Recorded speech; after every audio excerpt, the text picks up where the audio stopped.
C'est Patrick Tambay qui partira demain en pole position dans le Grand Prix d'Afrique du Sud de Formule 1. Alain Prost sera en troisième ligne. On saura demain à 14 h qui est champion du monde des conducteurs. François Mitterrand en Belgique, la France appartient au monde qui refuse les euromissiles, déclare le président de la République. Des jeunes de 13 à 18 ans pourront avoir un compte en banque à partir de mardi prochain. Un établissement bancaire leur propose ce service, mais ils n'auront pas de chéquier. Le championnat du monde de rugby professionnel annoncé hier soir sur Antenne 2. Dans ce journal, la réaction de Jean-Pierre Rive, le joueur le plus convoité du monde. Mesdames, Messieurs, bonsoir. Un peu moins d'une seconde, une toute petite seconde, c'est le temps qui sépare les 6 premières voitures à l'issue des derniers essais du Grand Prix d'Afrique du Sud. Inutile de dire que la tension était extrêmement vive aujourd'hui sur le circuit de Calamy, où pilotes et constructeurs se livrent depuis 3 jours une véritable guerre des nerfs. Mais ce soir, les choses sont claires, c'est Patrick Tambay qui partira demain en pole position, suivi de Nelson Piquet. Quant à Alain Prost, il partira en troisième ligne seulement, un départ qui ressemble somme toute à celui du Grand Prix de Brands Hatch, il y a 15 jours, en Angleterre. Tout de suite, la grille de départ de la course de demain avec Roger Zabel. Demain, à 12h30 sur Antenne 2, ils seront dans cet ordre pour le départ de ce Grand Prix que vous pourrez suivre en direct dans son intégralité. Sur cette grille d'un départ qu'il ne faudra manquer à aucun prix, en première ligne, Patrick Tambay, avec à ses côtés Nelson Piquet, premier prétendant au titre. Derrière, Ricardo Patrese, associé de Piquet, c'est important, et René Arnoux, autre prétendant au titre bien placé. En troisième ligne, bien loin de Piquet, Alain Prost, il ne va pas partir dans les meilleures conditions, c'est évident.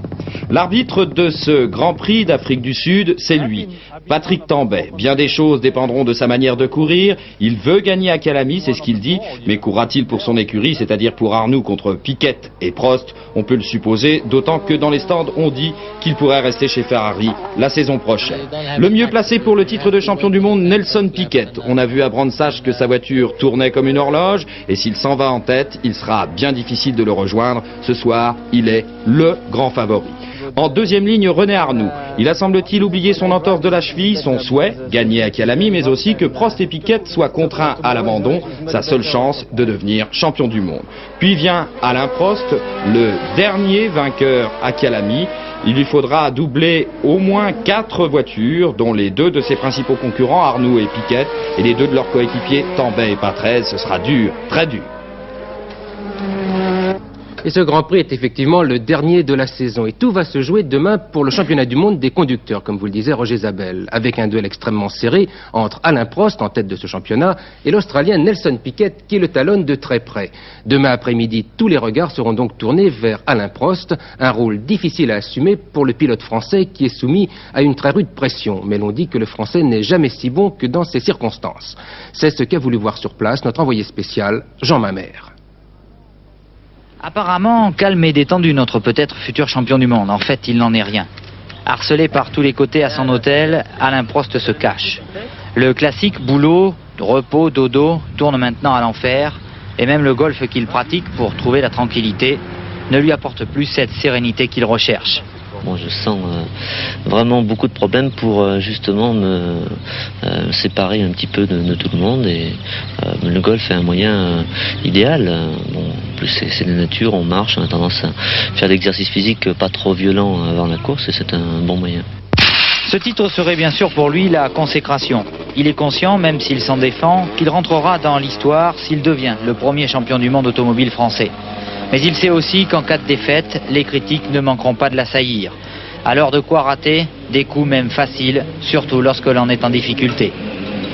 De penser que je vais le gagner ou le perdre, ça me vient très rarement à l'esprit. Bon, j'ai envie de faire ma course, un point c'est tout. Ce qui est le plus dur, c'est si j'analyse un petit peu la situation, de voir un petit peu ce qui pourra se passer autour de moi, si je le gagne ou si je le perds. À l'heure actuelle, c'est un peu difficile, j'ai pas l'impression d'être moi-même, tout le monde est toujours autour de moi, tout le monde écrit pour moi, et c'est ça qui est un peu difficile.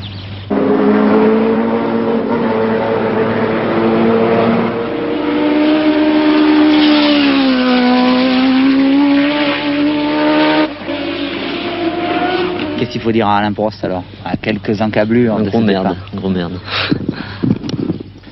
Ce Grand Prix d'Afrique du Sud sera retransmis demain en direct sur Antenne 2 à partir de 12h25, le départ ayant lieu à 12h30 précise. Les programmes seront donc un peu réaménagés et c'est un journal très court qui vous sera proposé à 12h45 puisqu'Antenne 2 diffuse intégralement ce Grand Prix de Formule 1. Et j'ajoute que Nelson Piquet est bien brésilien et non pas australien comme un lapsus me l'a fait dire il y a quelques instants.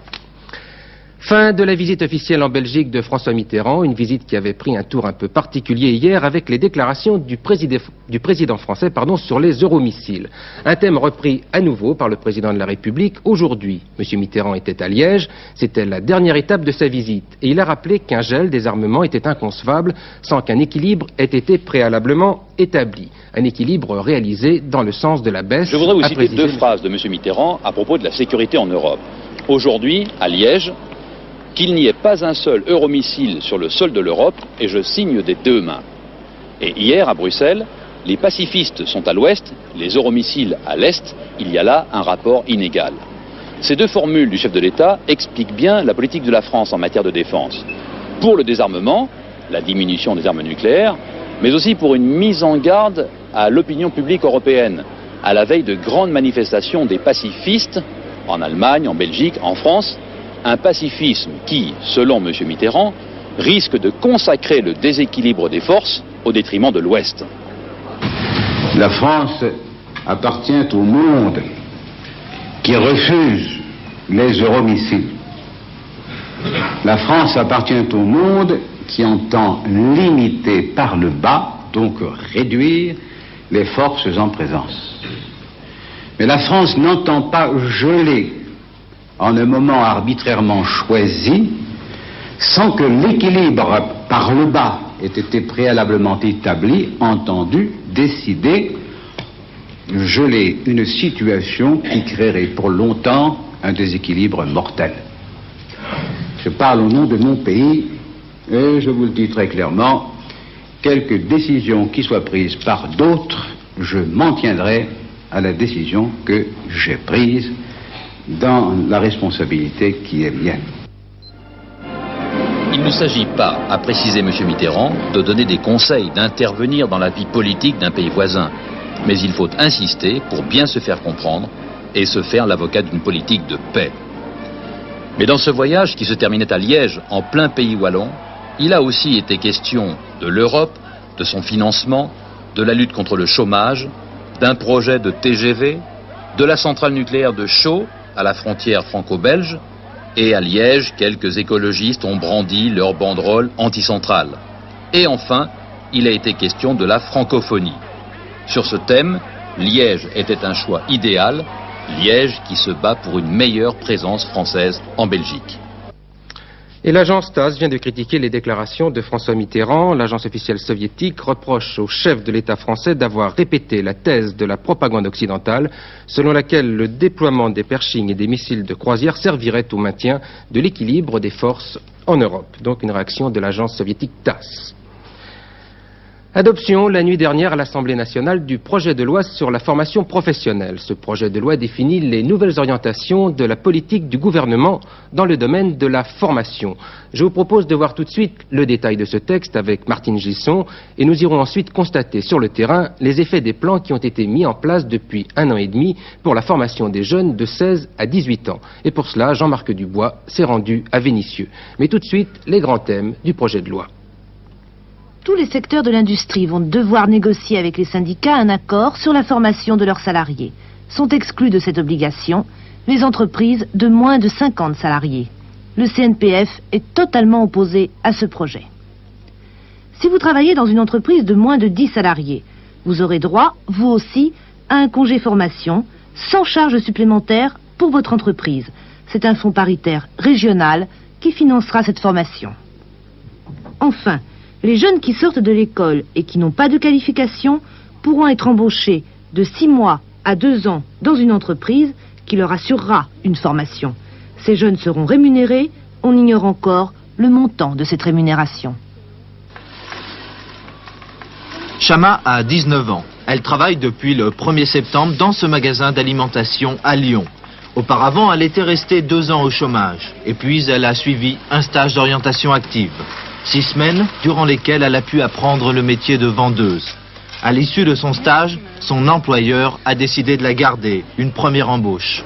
Déjà, on est sûr d'avoir une place, d'aller tout le temps au boulot. Et puis, je sais pas. Puis c'est bien, on se réveille tous les matins, on a un but dans la vie, je sais pas moi. Au moins, déjà, j'ai quelque chose, j'ai un boulot et puis j'ai des sous qui vont venir et tout. À Vénissieux, dans la banlieue lyonnaise, les jeunes sont souvent sans travail. Ils rouillent, comme ils disent. Et pourtant, près de 1200 jeunes ont bénéficié de stages de formation. En soudure, en mécanique générale, en peinture. Comme ceux-là qui réhabilitent des appartements des Minguettes. Des stages qui donnent un peu d'espoir, mais du stage à l'embauche, le fossé est grand. On a fait un stage magasinage, cariste, pompier manutention. Et un stage qui a duré combien de temps? Mois de décembre jusqu'à fin juillet. Ça fait 7 mois à peu près. Et à l'issue de ce stage? Rien. Souvent, dans ces stages de qualification, n'ont pas toujours débouché sur un emploi. C'est d'ailleurs notre préoccupation essentielle. Mais statistiquement, disons que sur le nombre de stagiaires, combien ont un emploi à l'heure actuelle? Bon, écoutez, là, il nous est bien difficile de vous répondre actuellement, puisque de nombreux stages de qualification ne sont pas terminés. Mais les stages terminés, 1 sur 2, 1 sur 3? Oh, je pense que nous n'atteignons pas 1 sur 3. Dans cette usine de tôlerie, un ancien stagiaire a été embauché. Mais pour les autres, l'espoir est bien maigre. Nous sommes une entreprise, nous ne sommes pas un organisme de placement, mais pour le peu qu'on puisse savoir, je pense qu'il y a beaucoup de difficultés. Et les difficultés sont liées actuellement aux problèmes d'embauche qui sont des problèmes généraux. Malgré cela, on considère à Vénissieux que les choses ont plutôt progressé. Car si les stages ne débouchent pas directement sur un emploi, ils permettent à des jeunes d'acquérir une première formation indispensable et qu'ils n'auraient jamais eue sans cela. On a ce soir une idée de la hausse des prix pour le mois de septembre. Elle se situerait entre 0,7 et 0,8% selon une estimation provisoire de l'INSEE. Cette progression est un peu supérieure à celle espérée par le gouvernement et l'on peut imaginer que les 8% de hausse initialement prévus pour l'ensemble de l'année sont déjà atteints. C'est donc bel et bien sur la crête des 9% de hausse pour 83 que le gouvernement doit désormais se battre. Un autre chiffre est, lui, un peu plus optimiste, puisque le nombre des chômeurs a de son côté baissé de 0,3%. Mais il s'agit là encore de statistiques provisoires et qui concernent les chômeurs indemnisés. Selon ce chiffre, il y aurait eu en septembre 1 635 517 chômeurs indemnisés en France, contre 1 640 823 au mois d'août dernier.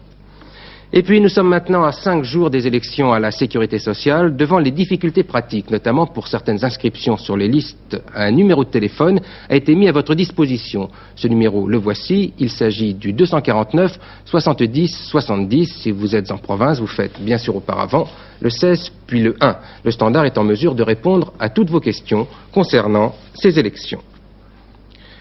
Vous devez encore savoir que le paiement des impôts directs vient d'être reporté au 18 octobre. La raison de ce report, la date initiale de paiement, c'est-à-dire le 15 octobre, tombe un samedi. Vous aurez donc 3 jours de plus pour payer votre dû sans encourir la majoration de 10%. Date limite, mardi 18 octobre à minuit donc.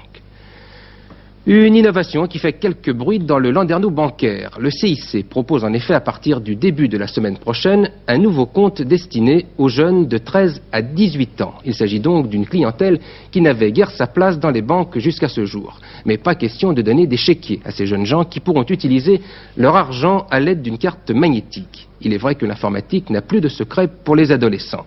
Roselyne Koskas et Jacques Douet ont voulu voir comment ils s'y prendront à partir de mardi. Ils sont 4 millions en France. Ils ont entre 13 et 18 ans, ils sont encore au lycée ou au collège, mais tous ou presque reçoivent de l'argent de poche. Parfois juste une petite pièce, parfois des sommes plus importantes. 200 ou 300 francs par mois en moyenne, disent les spécialistes. Alors quand on fait les comptes, cela fait un marché important. Plus de 12 milliards de francs. Depuis longtemps, les marchands de gadgets ont compris l'importance de ce marché. Aujourd'hui, c'est la banque qui découvre les enfants. La banque, ou plutôt une banque, le CIC, qui propose aux jeunes de 13 à 18 ans un nouveau compte, un compte dit électronique. Avec une carte dont il détient seul le code secret et avec l'autorisation de ses parents, le jeune peut retirer dans les distributeurs de billets les sommes qu'il désire. Minimum 10 francs, maximum la somme déposée au compte. Ici, les découvertes sont impossibles, la banque ne prend aucun risque.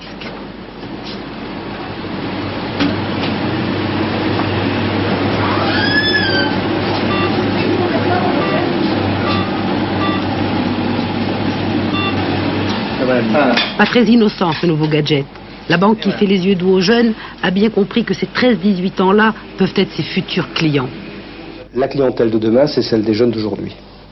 Il est évident que si les clients que nous avons aujourd'hui sont satisfaits, bien, ils continueront à travailler avec nous. Est-ce que vous ne craignez pas qu'il y ait entre les enfants une sorte de concurrence? Moi j'ai ma carte, toi tu n'as pas ta carte. Tant mieux.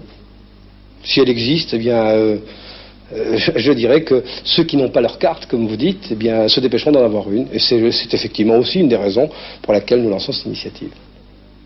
Pour l'heure, les autres banquiers attendent de voir comment sera reçue l'expérience du CIC. Ils savent qu'à l'étranger, les initiatives de ce genre ont été de grands succès.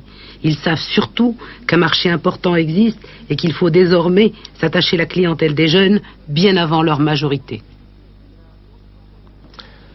La Grande-Bretagne hésite entre le scandale et le vaudeville après la démission ce matin du ministre du Commerce et de l'Industrie. M. Parkinson, qui passait pour être le dauphin de Margaret Thatcher, s'est en effet vu reprocher ses aventures extra-conjugales. L'artisan de la victoire des conservateurs aux dernières élections générales vient de faire un enfant à sa secrétaire. Ce n'est pas du goût de ses amis conservateurs et Margaret Thatcher a dû accepter ce matin son départ du gouvernement. Gérard Sebag. Applaudi, certes, mais chassé.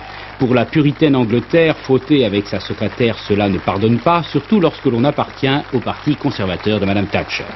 Monsieur Cecil Parkinson, 52 ans, élégant ministre du Commerce et de l'Industrie, ici avec sa femme légitime, homme politique brillant, a donc été contraint à la démission. Marié, père de 3 enfants, il entretenait une liaison avec sa secrétaire, mademoiselle Sarah Case. Plus encore, M. Parkinson avait promis le mariage à sa secrétaire, mais il faisait traîner les choses depuis 10 ans. Et il y a quelques mois, l'irréparable se produit. Mademoiselle Sarah Case annonce qu'elle attend un enfant. M. Parkinson lui révèle alors qu'il n'a plus l'intention de l'épouser.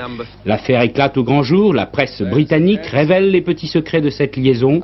Mademoiselle Sarah Case, déçue par l'attitude de son cher ministre, multiplie les déclarations à la presse. M. Parkinson n'est plus ministre et l'une de ses collègues du Parti conservateur a même cité Shakespeare pour expliquer sa chute.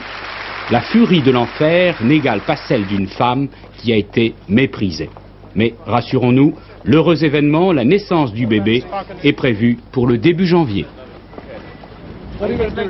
Toujours à l'étranger, mais sur un autre registre, une prise de position des ministres des Affaires étrangères du pacte de Varsovie. Ils se déclarent pour la poursuite des négociations à Genève si l'OTAN retarde le déploiement des euromissiles américains.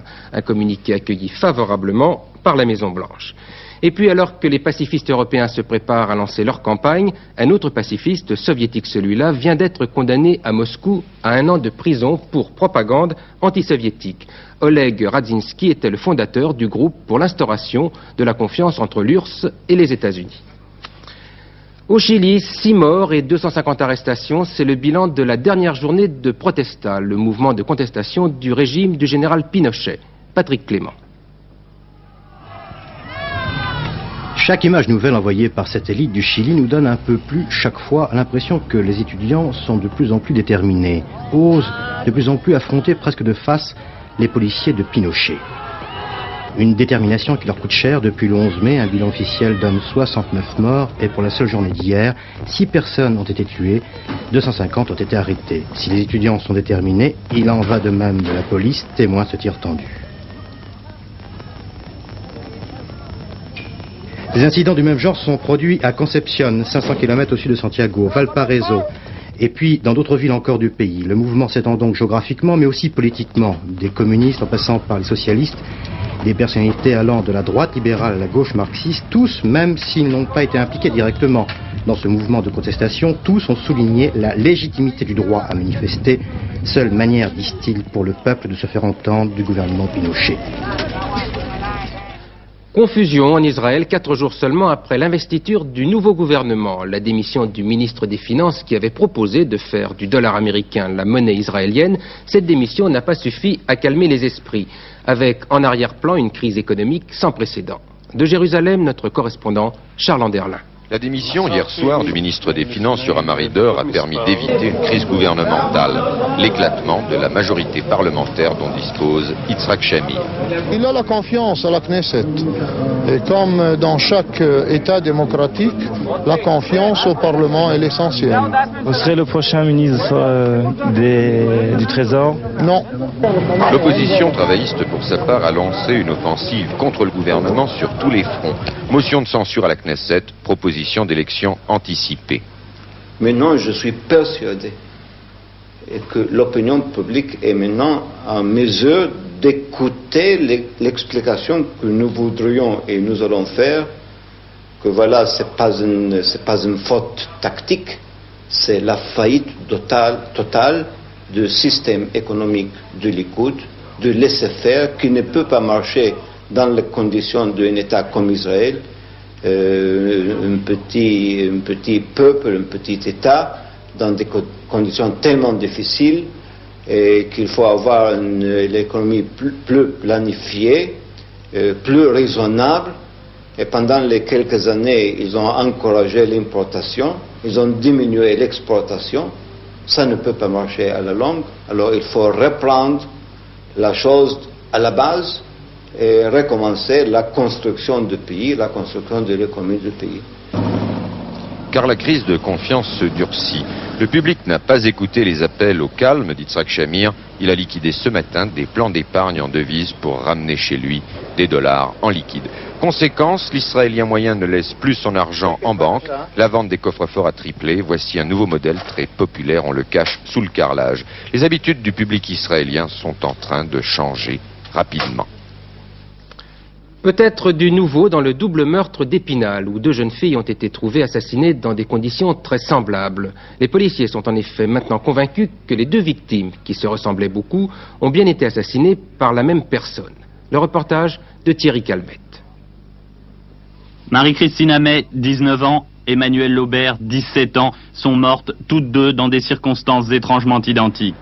Toutes deux ont été victimes après avoir passé la soirée ici, à la fête patronale d'Épinal. Elles ont emprunté à quelques jours d'intervalle le même chemin pour rentrer chez elles. Dans ce canal, la première a été retrouvée étranglée à demi nue. La seconde, à moins de 2 km de là, elle était nue dans la Moselle. L'autopsie a établi qu'elle avait eu des rapports sexuels avant d'être jetée dans la rivière, tout comme la première victime. À Épinal, bien sûr, on commence à avoir peur, d'autant plus qu'un témoin qu'on qualifiait déjà de suspect, l'ami de la première victime, vient d'être innocenté par la police. Une seule et même personne a donc frappé à 2 reprises. Vous viendrez à la fête ce soir? Moi, je peux pas venir. Non. Pourquoi est-ce que vous ne viendrez pas? Je n'aurais pas le droit. Qu'est-ce qui s'est passé? Ce sont vos parents qui vous interdisent de venir à la fête? Oui. D'un côté, on a peur, de l'autre, on refuse de sombrer dans la psychose du crime. C'est une fête où c'est que tous les bambins viennent ici. Et c'est une chose qui a été montée un petit peu à mon avis. Évidemment, c'est très grave ces deux choses qui sont passées là. Mais il faut bien situer que ce n'est pas sur le champ de foire. C'est en dehors du champ de foire que ça s'est passé. C'est dans les rues de la ville.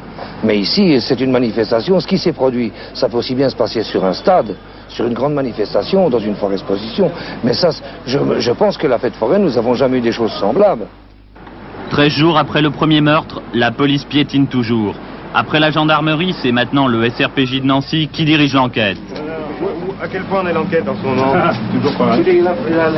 Pourquoi est-ce que la police ne fait aucune déclaration? Un portrait robot a cependant été diffusé à partir du témoignage d'une jeune fille qui vient d'être victime d'une tentative d'enlèvement. Le mystère demeure toujours aussi épais dans l'affaire du crime de Pessac, le chirurgien trouvé assassiné dans sa baignoire. Les policiers cherchent toujours sa femme et ils ont découvert qu'elle était passée par Limoges où elle aurait retiré une grosse somme d'argent dans une banque. Avec une question essentielle, était-elle libre de ses mouvements? La réponse, Marcel Tria. C'est ici, en plein centre de Pessac, dans cette somptueuse chartreuse, que le drame s'est noué lundi dernier dans la soirée. Le docteur Aran, un jeune chirurgien très estimé dans la région, avait été vu pour la dernière fois vers 17 h, alors qu'il venait de disputer un match de tennis avec des amis. Le mardi matin, on retrouve son corps ligoté dans une baignoire. Il a été étouffé par son bâillon. Dans la demeure, dont la porte a été soigneusement fermée à clé, aucun désordre, aucune trace de lutte, pas de vol. Mais la jeune femme du chirurgien Aline Aran, médecin anesthésiste, a disparu. Disparu aussi la BMW blanche. Le mystère est complet. Les Aran formaient un couple apparemment très uni. Ils menaient une vie aisée, sans histoire. Alors les enquêteurs s'intéressent à la seule piste possible, le trajet supposé d'Aline Aran et de la BMW. Première trace de leur passage à Limoges, où une femme munie de la carte bleue d'Aline Aran a retiré 3000 francs dans une agence du Crédit Commercial de France, mardi peu avant midi. Personne est venu à nous guichet mardi matin. Nous l'avons repéré avec les bordereaux de remise des autres clients qui viennent habituellement à cette heure-là. Elle est venue entre 9h et 10h, mais c'est tout ce que nous avons comme renseignement. Est-ce que vous vous souvenez de son passage? Non, pas du tout. Vous n'avez pas remarqué? Non, non, pas du tout. Vous savez, il y a beaucoup de monde qui vient au guichet et mon collègue qui l'a servi ne se rappelle pas cette personne. Oui, donc vous ne pouvez pas savoir si elle était accompagnée ou pas? Pas du tout, pas du tout. Mais s'agit-il bien de Madame Aran, ou est-ce une inconnue se faisant passer pour elle et imitant sa signature? On ne peut rien affirmer encore. C'est peut-être par cet itinéraire qu'Aline Aran s'est ensuite rendue à Nevers, seule ou accompagnée. Mardi soir, en plein centre de la ville, on retrouvait la BMW. Sur le tissu des sièges avant, des taches de sang. Ce matin, un médecin ami du couple aurait été en communication téléphonique avec des individus réclamant une rançon. La famille du docteur Aran et celle de son épouse viennent de se porter partie civile. Malgré leur chagrin et leur angoisse, elles souhaitent aider les enquêteurs à percer le mystère qui entoure encore l'étrange affaire de la Chartreuse de Pessac. De l'argent pour les Français en judo, c'est Fabien Canu qui a remporté cette médaille d'argent, faisant du même coup oublier les contre-performances de l'équipe de France lors de la première journée des championnats du monde de judo à Moscou. Roger Zabel. Fabien Canu, la surprise de ces championnats du monde, personne, même pas les sélectionneurs, n'imaginait le voir en finale des poids moyens devant l'Allemand de l'Est Detlev Hulch, champion du monde il y a 4 ans. Fabien Canu, 23 ans, originaire d'Alençon, champion du monde universitaire, va maintenir le suspense jusqu'au bout du combat malgré une tentative timide de son adversaire. Dans les 2 dernières minutes, le Français va se battre, mener l'offensive, mais Hulch, plus expérimenté, va tenter et réussir à faire durer le combat en immobilisant Canu.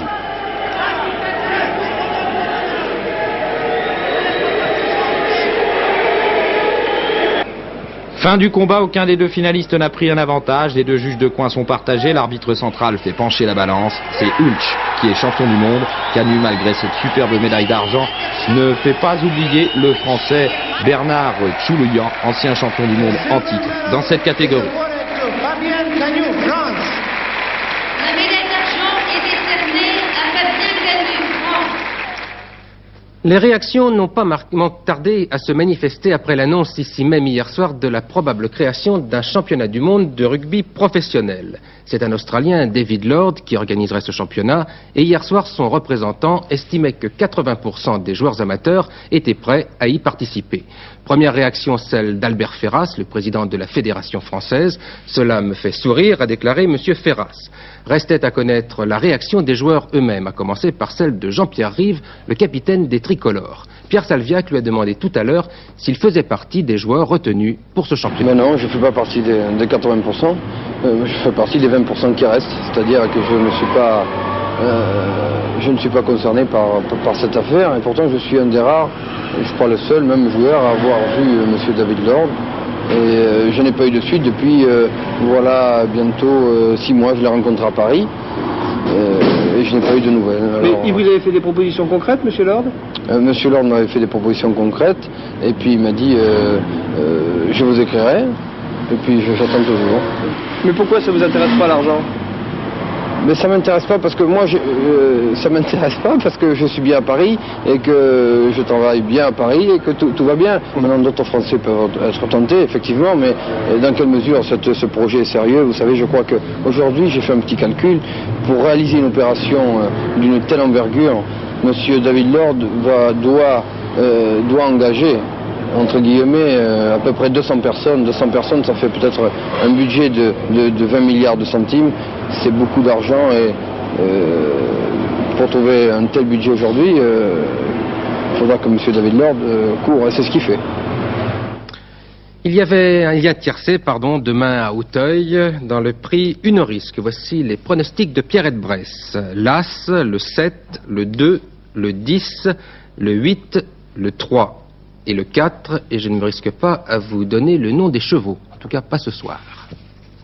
La météo maintenant avec Brigitte Simonetta. Eh bien moi je vous mets en garde car à partir de demain il y a un avis de coup de vent et peut-être même de tempête sur les côtes de la Manche et de la Bretagne. Les vents souffleront très fort aussi à l'intérieur du pays. Pourquoi ce vent? Pourquoi cette violence? Regardez la photo satellite. Nous l'avons prise très large exprès pour bien vous montrer cette perturbation atlantique qui est très profonde, très active et qui vient vers nous. Tout cela nous donne comme tendance sur la carte de demain. Nuages, pluie et donc vent de secteur sud-ouest de la Bretagne aux Flandres, mais ce mauvais temps s'installera plutôt l'après-midi. En revanche, il pleuvra le matin, à l'est, de la Champagne aux Alpes et même sur la Corse. Partout ailleurs, un temps extrêmement variable, c'est-à-dire une succession de nuages, d'éclaircies, de pluie, avec toujours le vent. Même chose, ces nuages et cette pluie se manifesteront surtout l'après-midi. Seul le littoral méditerranéen bénéficiera de belles éclaircies. Vous voyez, ce n'est pas fameux. Le baromètre reste stable, le thermomètre descend très légèrement, minimum 13 degrés à Cherbourg, maximum 24 degrés à Perpignan, une moyenne de 18 degrés. Demain, samedi 15 octobre, le soleil se lèvera à 7h11, il se couchera à 18h01, ce sera la Sainte-Thérèse. Fin de ce journal. Ce soir, vous retrouvez Claude Sérillon à 22h50 et demain, n'oubliez pas que vous avez rendez-vous à 12h25 pour le départ du Grand Prix d'Afrique du Sud avec une très courte édition du journal de 12h45 et l'ensemble de la course jusqu'aux environs de 14h. Je vous donne quant à moi rendez-vous à demain 20h. Bonsoir.